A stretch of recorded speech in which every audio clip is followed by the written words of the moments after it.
They say the earth never forgets what men try to bury. On a plantation bathed in gold and shadow, a man once laughed at his wife's trembling suspicion, until the day he looked into the eyes of a child who was not his, and saw reflected there the truth of every lie he had ever told himself. The plantation stood like an empire of sunlight, its fields glittering in endless rows of gold beneath the southern sky. To the eye, it was perfection, a place of prosperity, of laughter, of order and control. Yet beneath that glowing surface, hidden under the roots of every blooming stalk, there was something far darker taking form. The plantation owner believed himself to be the master of all he surveyed, the center of his own universe. His laughter was his armor, his denial his refuge. When his wife spoke of her fears, her quiet tremors of intuition, he answered not with concern, but with mockery. His laughter echoed across the fields like a whip crack, cold, confident, and sure of its authority. But behind that laughter lived something ancient and waiting, the shadow. The shadow is not a villain that lives outside the self. It is the unseen face within us all. It is composed of everything we refuse to acknowledge, everything we suppress out of fear, pride, or guilt. In the owner's world, there was no room for weakness, no tolerance for uncertainty, no space for emotion. His fields, his home, even his wife existed to affirm his mastery. He built walls of control around every aspect of life, believing that dominance could silence doubt. Yet the more rigidly one tries to define light, the deeper the darkness that forms behind it. The plantation's perfect image mirrored his mind, vast, disciplined, and gleaming. But beneath that order, his repressed truths festered like rot beneath a rose garden.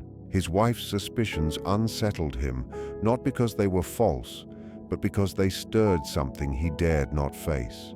Her intuition touched upon a realm beyond reason, one where truth speaks without words. Her unease came from a spiritual recognition that the surface of their life was a performance, a mask that could not last. Yet he saw her feeling as foolishness, her doubts as a threat to his control. When he laughed at her, he was not dismissing her. He was protecting himself from his own inner reflection. To admit she might be right would mean acknowledging that his perfect world had cracks, and those cracks led to depths he could not manage. In the unconscious realm, denial does not erase, it incubates. The more he mocked and suppressed, the stronger his shadow became. The shadow grows in silence, feeding on pride, deceit, and fear, until it can no longer remain hidden. It manifests not only in nightmares or guilt, but in the physical world, in events, in symbols, in the shaping of destiny. The plantation itself began to mirror this process. Its beauty seemed increasingly suffocating, its symmetry unnatural, its quietness heavy.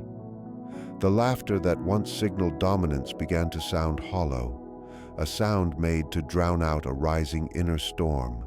His entire world rested on illusion, the illusion of ownership, of loyalty, of moral superiority. The plantation's wealth came from control of land, of people, of family, and even of truth. But life, like the psyche, resists domination. Every suppressed emotion, every ignored instinct, every silenced truth finds its way back. It may disguise itself, it may take time, but it always returns.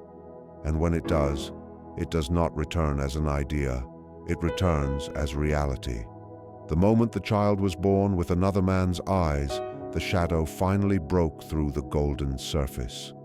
What he had mocked, denied, and buried beneath layers of arrogance came back embodied, undeniable, staring at him through the gaze of innocence. That child's eyes were not just eyes, they were symbols of awakening. They carried the reflection of everything he had refused to see. The betrayal was not only from his wife, it was from his own blindness. For years he had laughed at the signs, silenced intuition, ignored the emotional truth that his household was built on performance rather than connection. He treated suspicion as weakness and honesty as threat. Yet when truth finally emerged, it came not in words, but in flesh. The child's gaze held the quiet power of revelation, the piercing power of the unconscious made visible. In that gaze, the plantation owner saw himself for the first time, not the lord of land and law, but a man ruled by fear of his own inner depths. The shadow beneath the golden fields had spoken, and it spoke not to destroy, but to reveal. The laughter that once shielded him became meaningless in the face of those eyes. He could no longer mock what stood before him, for the truth had taken human form. The child became the living bridge between the conscious and unconscious worlds, the place where all illusions must collapse. In that moment, the owner's identity began to unravel. His wealth, his pride, his marriage, all were stripped of their masks, leaving him naked before the reality of what he had denied. Yet this exposure is not merely punishment, it is initiation. The collapse of illusion is the beginning of awakening. When the golden fields no longer blind him, he begins to see the soil beneath, the soil that had always been alive with secrets, pain, and unspoken truths. The same fields that made him rich now remind him that all life is rooted in decay, and that denial of one's darkness does not purify the soul. It poisons it. His shadow was never his enemy. It was the part of him crying out for integration, for acknowledgement. The child, in a tragic and mystical way, was the shadow's messenger, demanding reconciliation between light and dark, between control and humility, between pride and humanity. In that quiet aftershock, the plantation no longer looks the same. The golden fields appear too bright, almost mocking in their beauty.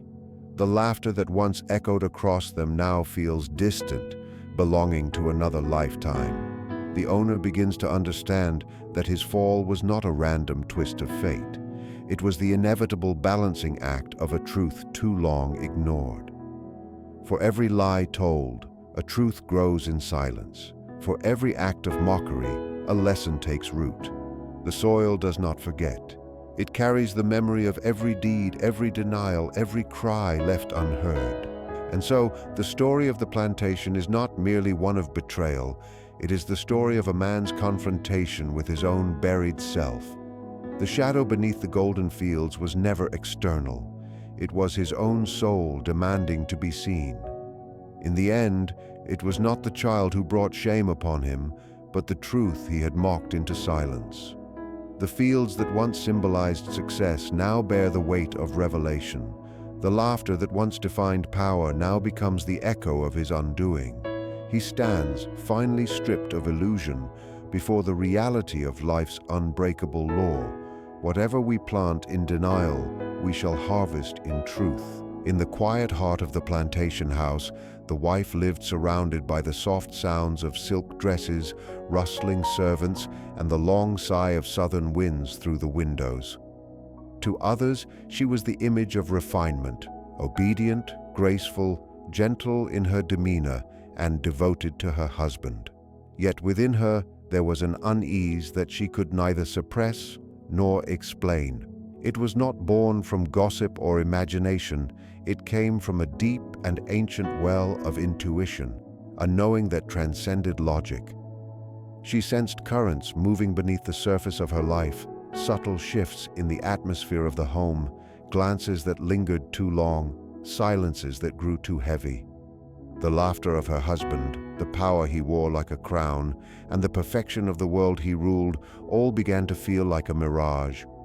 Her instincts whispered that something in their reality was false, something sacred was slipping away. But in a world that worshipped order and control, a woman's intuition was treated as foolishness, a trick of nerves or idle imagination.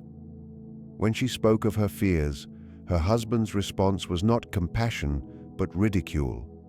He laughed, dismissing her with the arrogance of reason, the superiority of the rational mind over the emotional.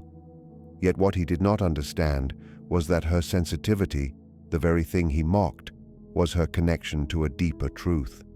She was not merely suspicious. She was the embodiment of the unconscious wisdom he had buried beneath his pride. She carried within her the voice of the unseen, the delicate perception that senses truth even when words and appearances deny it. Her pain was not simply personal, it was archetypal, the eternal pain of intuition silenced by reason, of the heart mocked by the intellect. The wife's role in this story is not one of weakness, but of silent strength. She represents the emotional intelligence that feels before it knows, that perceives what the eyes cannot see. She walks the line between the visible and invisible worlds, where symbols speak louder than facts.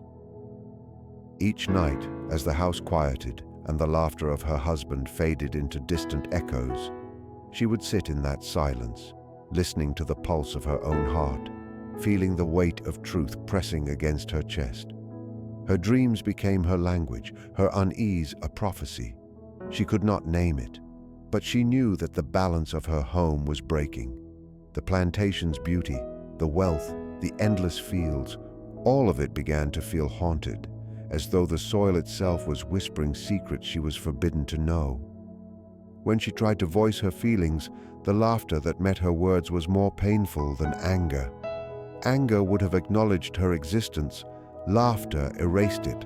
It reduced her to an object, a fragile ornament meant to decorate his world, not question it. Yet within that humiliation, something inside her awakened. Her intuition grew sharper, clearer, no longer content to hide in the shadows of obedience. Every detail, the tone of a voice, the change in her husband's eyes, the rhythm of footsteps in the hall, became symbols in a silent language of revelation.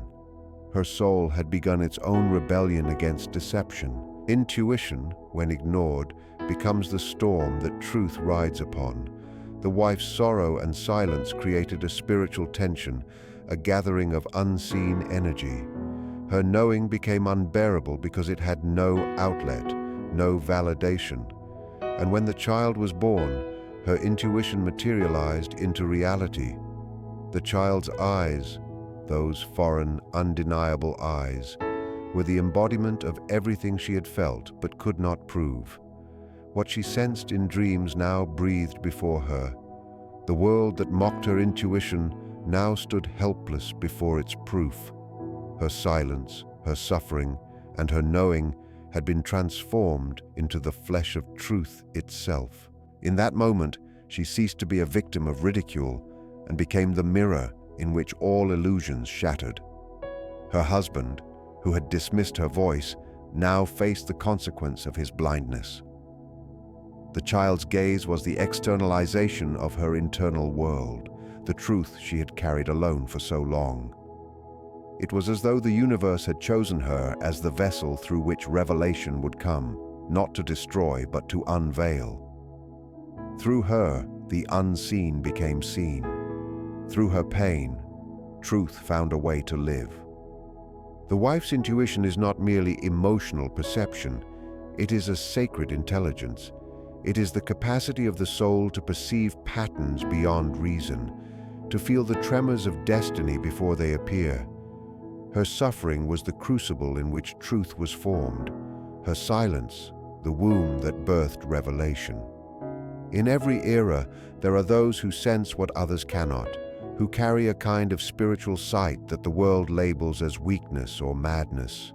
She is one of them, a woman whose soul listens to the language of the unseen. The tragedy of her life lies not in betrayal, but in being unheard. Her pain was never about jealousy. It was about being unseen by the one who claimed to love her. She lived in a house where every corner gleamed, but the heart remained cold. Her husband's laughter was not joy, it was a shield against vulnerability. When he dismissed her, he also dismissed the intuitive part of himself, the inner feminine wisdom that connects man to his own humanity. In mocking her, he mocked the very truth that could have saved him. And so the wife stands as both mirror and messenger. She mirrors the truth hidden within the household and she becomes the channel through which it is revealed. When the child arrives, she is not shocked, she is fulfilled. The pain of knowing without being believed transforms into the pain of knowing proved right. It is not triumph, but tragedy, for truth that arrives too late carries both light and loss. Yet even in her sorrow, she embodies something eternal, the sacred feminine force that feels the truth of the world when others only see its illusions. She reminds us that intuition is not the opposite of reason. It is its completion. It is the whisper of the soul reminding the mind that truth is not always logical, but it is always alive. Her journey is the story of the heart's endurance in a world that worships power. Her silence is not submission. It is strength disguised as stillness. And when the truth finally breaks through, she does not laugh, she does not rage. She simply looks into the child's eyes and recognizes what the world could not. That truth, no matter how painful, is the only thing pure enough to survive the ruin of illusion.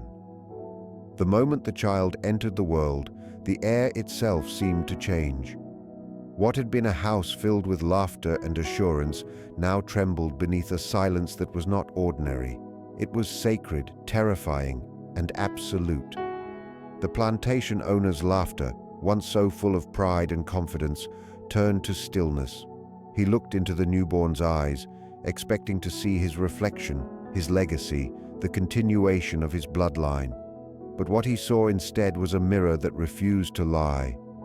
The child's eyes did not belong to him, and yet they saw him more clearly than any mirror ever could. Those small, innocent eyes became the revelation his soul had been running from. They were the light breaking through years of denial, the embodiment of the truth that had been buried beneath pride, power, and control. This child, though unaware, was born carrying the weight of what the adults around him had refused to confront. In him, the invisible became visible. He was the living consequence of actions hidden in shadows, but more profoundly, he was the manifestation of the unseen forces that shape human destiny. In those eyes lay not only betrayal, but cosmic balance, the soul's insistence that what is hidden must one day be brought into light. The plantation owner had lived his life believing he could define reality through power, owning land, commanding people, dictating truth. But truth is not a servant. It does not yield to the will of the powerful. It finds its way into the world through symbols, through moments that cannot be controlled or reasoned away. The birth of this child was one such moment, a divine correction to a life built on illusion. Every child in some way is a mirror to their parents' inner lives. They reflect not only genetic heritage, but the unseen energies between two souls, the love, the fear, the deception, and the silence. This child reflected everything the plantation owner had tried to deny. His eyes, belonging to another man, were not simply physical proof of infidelity, they were spiritual symbols of exposure. They tore through the veil of denial and revealed the fragility of the empire the man had built. In that gaze, the owner saw not only his wife's hidden truth, but his own spiritual blindness. He saw how laughter had become his shield, how control had become his illusion, how his refusal to listen had led to this moment of unmasking. The child's innocence made the revelation even more unbearable. For innocence has a purity that destroys deceit without even trying. The child did not accuse. He simply existed. Yet his existence was an accusation more powerful than any spoken word. Every cry, every glance, every breath carried a silent truth, that the world the plantation owner believed he had mastered was never truly his. The truth had lived within his home all along, waiting for the moment it could no longer be denied. The child was truth made flesh, a vessel of exposure, born not out of malice, but out of the soul's relentless need for balance. In this light, the child transcends the story's surface of betrayal and becomes a symbol of awakening. His eyes, which mirrored another man's, also mirrored the deeper principle that no lie can last forever. He is both the consequence and the cure, the wound and the healing. Through him, the father is forced to confront himself, not just as a husband betrayed, but as a man stripped of illusion. The child's gaze dissolves the mask of superiority and returns him to the one truth every soul must face, that nothing owned, controlled, or hidden can save one from the inner reckoning of truth. And yet, the child himself is untouched by guilt. He is pure, a vessel through which the unconscious expresses its justice. He carries no shame, only sight. His eyes hold the quiet power of nature's laws, those that restore balance when human pride has broken it. In his existence, there is a strange grace. Though his birth brings pain and shame, it also brings light. He does not carry the weight of sin, but the promise of transformation.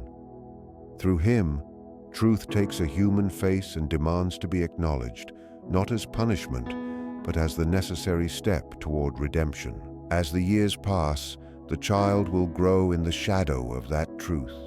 He will not remember the day of his birth, but he will live beneath the gaze of those who do. His presence will continue to disturb the false peace that once defined the plantation.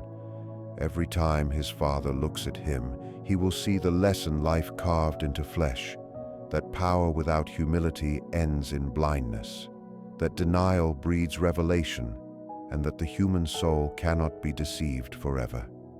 The father's laughter will never return to what it was. It will be replaced by silence, a silence filled with reflection, remorse, and perhaps, eventually, understanding. For the mother, the child will be both sorrow and salvation. Through him, her truth is validated. Her pain, once mocked and dismissed, now stands in undeniable form. Yet even she must face the burden of that truth, for every revelation carries a cost. The child she bore from passion is also the child who destroys the illusion she once lived within. In his eyes, she sees the dual nature of truth. It liberates and it wounds, it exposes and it heals. She will hold him, love him, and know that through him, something far larger than human desire has moved through her life, the force that insists that what is hidden must one day live in light. Thus, the child becomes more than human. He becomes a living archetype of truth's return. His very existence rewrites the meaning of everything around him. The plantation, once a symbol of mastery and control, now stands as a monument to the limits of human power. The father, once proud and untouchable, becomes a man humbled by the gaze of his own undoing. The mother, once silenced, becomes the bearer of the world's most ancient truth, that what grows in darkness will one day bloom in the sun.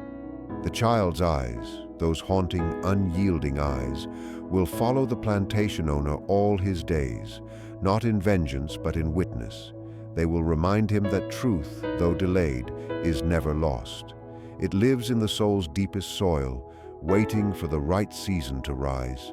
The child is that season made flesh, the springtime of reckoning after a long winter of denial. Through him, the shadow beneath the golden fields finds light, and the story that began with laughter ends with sight.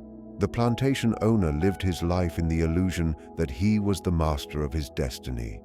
The vast expanse of land, the laborers who obeyed his every command, the wealth that flowed through his hands, all of it reinforced a single intoxicating belief: that control was power, and power was truth. To him, emotion was weakness, humility was defeat, and self-doubt was a disease that lesser men suffered.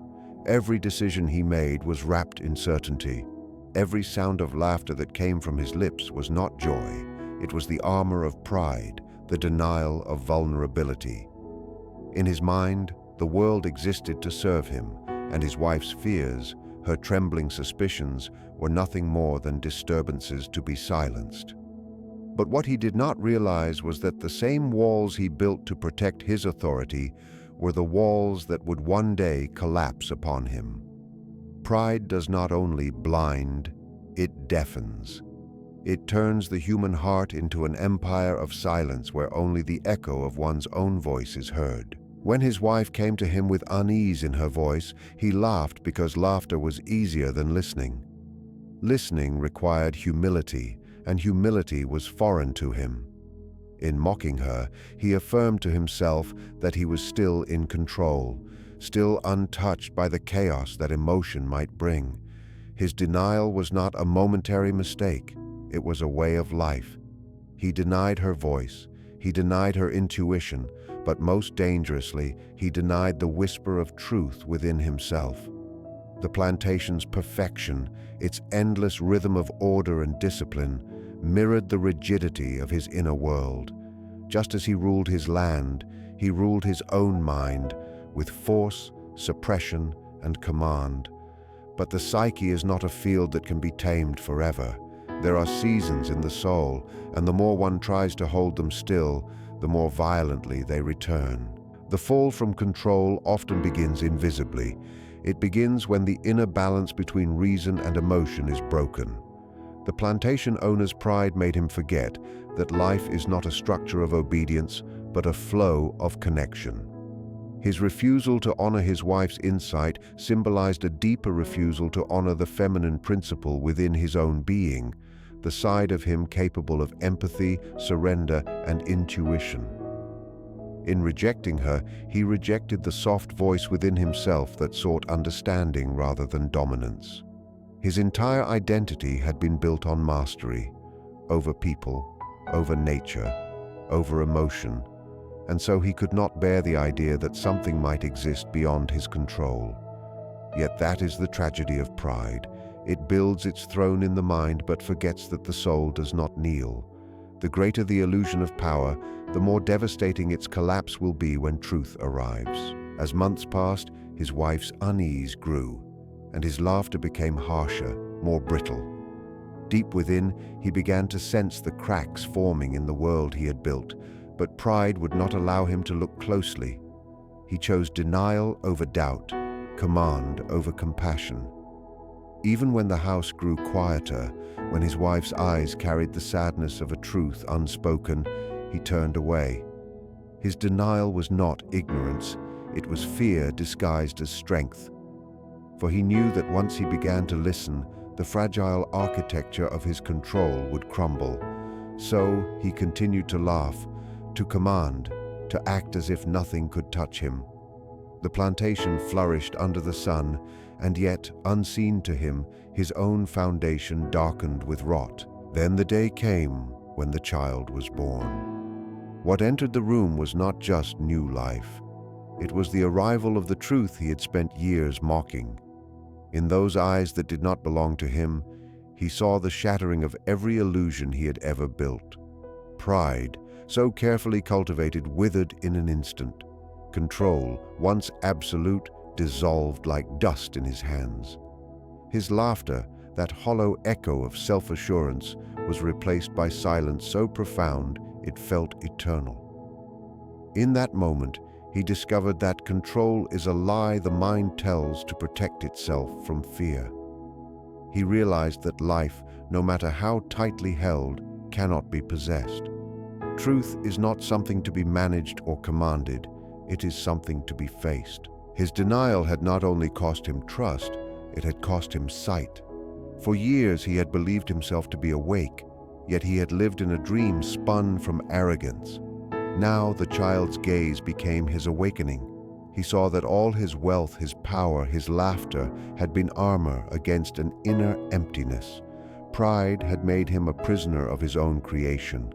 The plantation, once a symbol of his dominance, now appeared as a reflection of his decay, lush on the surface, hollow underneath. The same soil that had made him rich now seemed to mock him, whispering of the truths he had ignored, the warnings he had dismissed. The fall from control is never gentle. It strips a man of the illusions he loves most. The plantation owner's fall was not only the loss of honor or reputation, It was the loss of identity. He was no longer the master, the ruler, the laughing figure of certainty.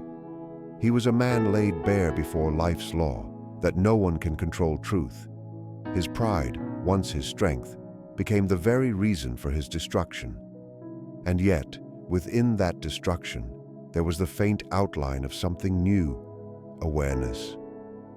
Only through collapse could he begin to see clearly. Only through humiliation could he learn humility. His laughter, once the sound of denial, became the memory of his blindness. This fall is the universal pattern of the soul's journey. Every human being who clings too tightly to pride must one day face the truth that nothing external grants power over life. The plantation owner's story is a warning written in the language of symbols. The man who denies his own inner voice will be corrected by fate. His laughter at his wife's suspicions was not only the laughter of disbelief, it was the laughter of a man standing on the edge of his own abyss, unaware that the ground beneath him was already crumbling. When he finally looked into the child's eyes, he did not see betrayal. He saw justice. He saw that the universe, in its quiet wisdom, had given him what his soul needed, not what his ego wanted. And so, his fall from control was not an ending, it was the beginning of truth. Through that fall, he was stripped of falsehoods until only the essential remained. The man who once laughed at intuition was now humbled before it. The ruler of the fields was now a student of life. Pride had blinded him, denial had betrayed him, but truth, merciless, radiant truth, had set him free in the only way freedom ever comes, through the breaking of illusion. The story of the plantation owner and his wife and the child born with another man's eyes is not merely a private tragedy, it is a mirror of a world built on illusion, a reflection of the collective psyche that governed the age of plantation wealth. The plantation itself was a living symbol of human pride and moral blindness, a world that believed itself pure because it was powerful and righteous because it was rich. Its fields glowed golden under the sun, but beneath that glow lay generations of suffering, silence, and suppressed truth. The laughter of the plantation owner at his wife's suspicions was not only personal arrogance, it was the echo of a larger arrogance shared by his society, a society that mocked compassion, dismissed emotion, and buried its conscience beneath the weight of profit and control. His denial was not his alone. It was the denial of a system that thrived on the illusion of perfection while feeding on injustice. The plantation world was a place where every life, every relationship was defined by hierarchy. Everything had its place, the owner above the laborers, the husband above the wife, the white above the black, the rich above the poor. Control was mistaken for order, and obedience was called harmony. This structure gave the illusion of peace, but it was peace bought through silence. The people who toiled in the fields carried the weight of unspoken pain, their voices lost beneath the rustle of crops and the hum of the owner's laughter. The wife's intuition, her suppressed knowledge of betrayal, mirrors the intuition of all who live beneath oppression. They sense the wrongness, they feel the spiritual sickness of the world, yet their voices are dismissed, mocked, and silenced. Her pain, though personal, is universal. It is the pain of the unseen and unheard. The plantation owner's dismissal of his wife's suspicions reflects the way his entire class dismissed truth when it came from below. It was not ignorance, it was willful blindness, the blindness that comes when one's comfort depends on not knowing. Every lie demands a price, and every suppressed truth waits for its moment to rise. In the plantation world, the moral debt accumulated like shadow beneath the sun. The laughter of those in power was hollow, for beneath it lingered fear. The fear that the very structure that sustained their lives was built on deceit. When the child was born with another man's eyes, the private truth of one family became a symbol for the collective truth of an entire world. Those eyes were not only a mirror of betrayal between husband and wife, they were the reflection of a society that had betrayed its own humanity. The plantation's prosperity was born from other people's pain, its golden fields watered with silent tears. The child's existence was the physical manifestation of all that had been hidden, the proof that life cannot be controlled, and that truth, no matter how deeply buried, will find its way into form. The soil remembers. It holds the memory of every injustice, every act of cruelty masked as civility. The child's birth was nature's quiet retaliation, the psyche's way of restoring balance. The eyes that did not belong to the plantation owner were the gaze of truth itself, truth that saw through the hypocrisy of wealth, through the lies of purity, through the illusions of control. The owner's shame was not only personal disgrace, it was the moment the collective illusion cracked. His household was a microcosm of a corrupt system, and his fall was the symbolic collapse of the world he represented. The wife, too, stood for something larger. Her silenced intuition was the voice of the repressed feminine, the emotional, intuitive, nurturing wisdom that the patriarchal world of the plantation had long buried. In laughing at her, her husband was reenacting the collective sin of dismissing the heart in favor of the mind, the inner truth in favor of outer appearance. The birth of the child, therefore, was not only a punishment, but a prophecy. It revealed what happens when an entire world suppresses its moral and emotional depth. The plantation owner's loss of control was the same loss that society itself would one day face when its hidden guilt came to light. Just as he could not escape the truth revealed in his own home, so too could the world not escape the reckoning that awaited it. The collective guilt of the plantation world was woven into its very soil, its architecture, and its culture.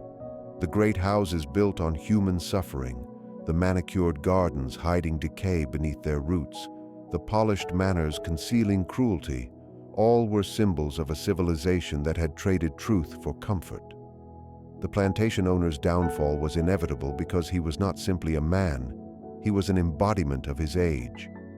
His pride was the pride of a people who believed they could own life itself. His laughter was the laughter of an empire mocking the voices of conscience. But the universe, though patient, is never blind. What one generation denies, the next is forced to confront.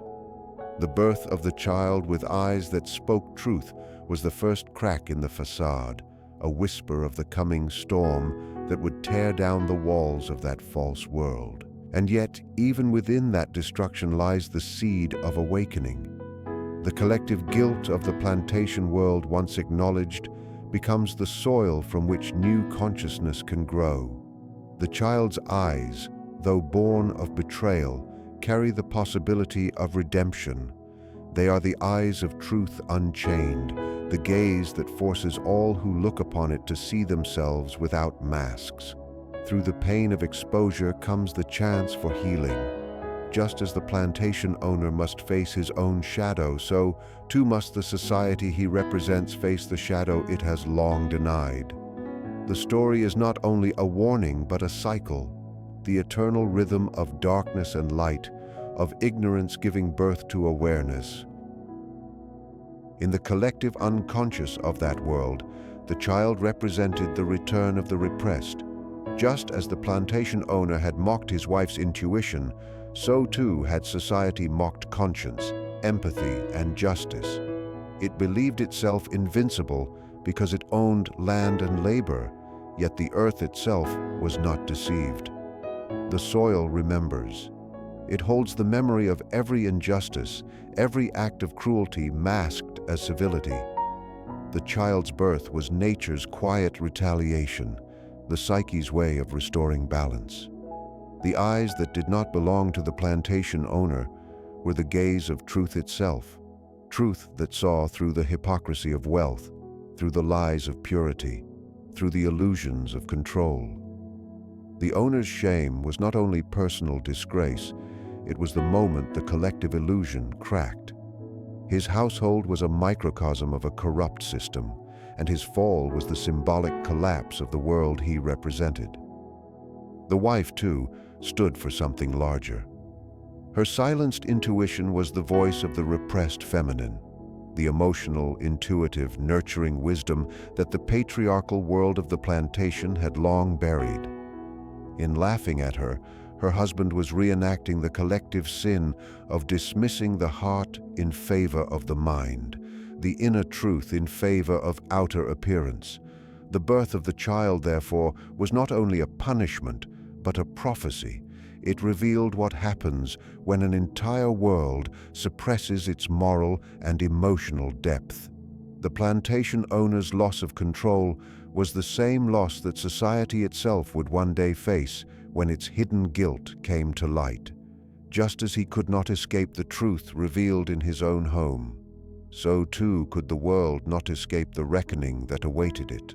The collective guilt of the plantation world was woven into its very soil, its architecture, and its culture.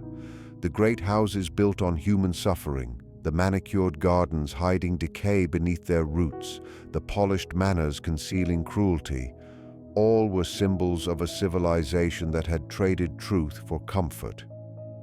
The plantation owner's downfall was inevitable because he was not simply a man. He was an embodiment of his age. His pride was the pride of a people who believed they could own life itself. His laughter was the laughter of an empire mocking the voices of conscience. But the universe, though patient, is never blind. What one generation denies, the next is forced to confront. The birth of the child with eyes that spoke truth was the first crack in the facade, a whisper of the coming storm that would tear down the walls of that false world. And yet, even within that destruction lies the seed of awakening. The collective guilt of the plantation world, once acknowledged, becomes the soil from which new consciousness can grow. The child's eyes, though born of betrayal, carry the possibility of redemption. They are the eyes of truth unchained, the gaze that forces all who look upon it to see themselves without masks. Through the pain of exposure comes the chance for healing. Just as the plantation owner must face his own shadow, so too must the society he represents face the shadow it has long denied. The story is not only a warning, but a cycle, the eternal rhythm of darkness and light, of ignorance giving birth to awareness. In the end, the plantation's collapse is not just the end of a man's pride, but the awakening of a collective soul. The golden fields, once symbols of domination, now become symbols of memory. They remind those who remain that every illusion built on suffering will one day yield to truth. The laughter of the powerful fades, but the eyes of the innocent endure. Through them, the world sees itself, stripped, humbled, and yet capable of transformation. The collective guilt of the plantation world, once faced, becomes not a curse, but a lesson that truth buried in the soil will always find its way to bloom. The birth of the child marked the collapse of every illusion that the plantation owner had built his life upon. It was not simply the emergence of an infant into the world, it was the emergence of truth into a realm that had long denied it. The moment the owner saw those eyes that did not reflect his bloodline or his image, his laughter died. What he had once dismissed as a wife's foolish suspicion became a mirror in which his entire existence was revealed as a carefully constructed lie. The plantation, with all its wealth and grandeur, was a monument to illusion. Every polished surface, every manicured lawn, every ritual of civility was designed to hide the rot beneath. The child's birth shattered that illusion, not by accusation or word, but by simple existence. In those eyes lay the undeniable truth that the human soul cannot be owned, that passion cannot be contained by law or power, and that the truth, though buried beneath generations of denial, always finds a way to incarnate itself. In that moment, the plantation owner was forced to confront not only his wife's betrayal, but the symbolic truth of his own world's hypocrisy. The child was not just another man's son. He was the living embodiment of everything that the plantation sought to suppress: freedom, desire, individuality, and conscience. For years, the owner had believed that his authority could dictate reality, that his wealth could determine right and wrong. His laughter was the laughter of control, the sound of a man who believed that emotion and intuition could be silenced by reason and order. Yet, life is never so easily tamed. The psyche, like the earth, rejects all unnatural confinement. The wife's suppressed truth, her silent knowing, had now taken form in the child's body. Her guilt was not her own alone. It was the guilt of a system that denied the authenticity of feeling. The owner, by dismissing her intuition, had dismissed the whisper of truth that could have saved him from his downfall. But now truth had returned, not as a whisper, but as a cry, a child's cry that carried the weight of generations of denial. The death of illusion is never gentle. It demands the destruction of everything that once provided comfort and certainty. The plantation owner's identity was built on a foundation of lies, that he was the master of his fate, the rightful owner of his land, the moral center of his world. When the truth appeared in the eyes of his wife's child, those lies could no longer sustain him. His sense of control began to unravel, revealing the emptiness beneath his pride.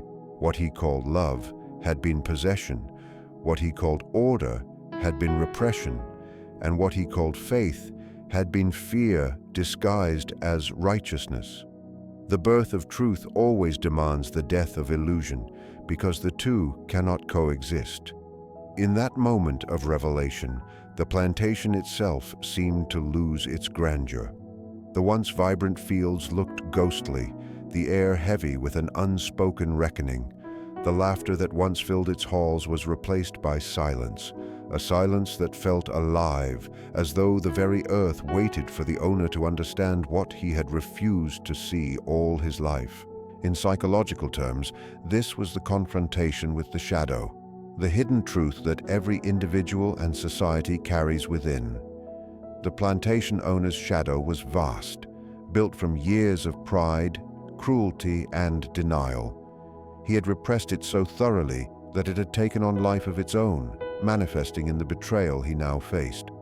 The wife's infidelity was not merely personal deceit.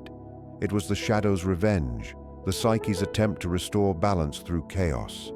The child, then, was not born of sin, but of necessity, a symbolic child conceived by the unconscious to bring to light what the conscious mind refused to face. The eyes that stared back at the owner were not only the eyes of another man, but the eyes of truth itself, forcing him to confront the parts of himself he had long denied. His anger, his humiliation, his despair, all were masks for a deeper realization that he had never truly known himself. This confrontation, though painful, carried within it the seed of transformation. The birth of truth, while destroying illusion, also opens the path toward self-awareness. In losing his illusions, the plantation owner had the chance, if he dared, to gain his soul. The world he built had been founded on separation, man from woman, master from servant, self from conscience.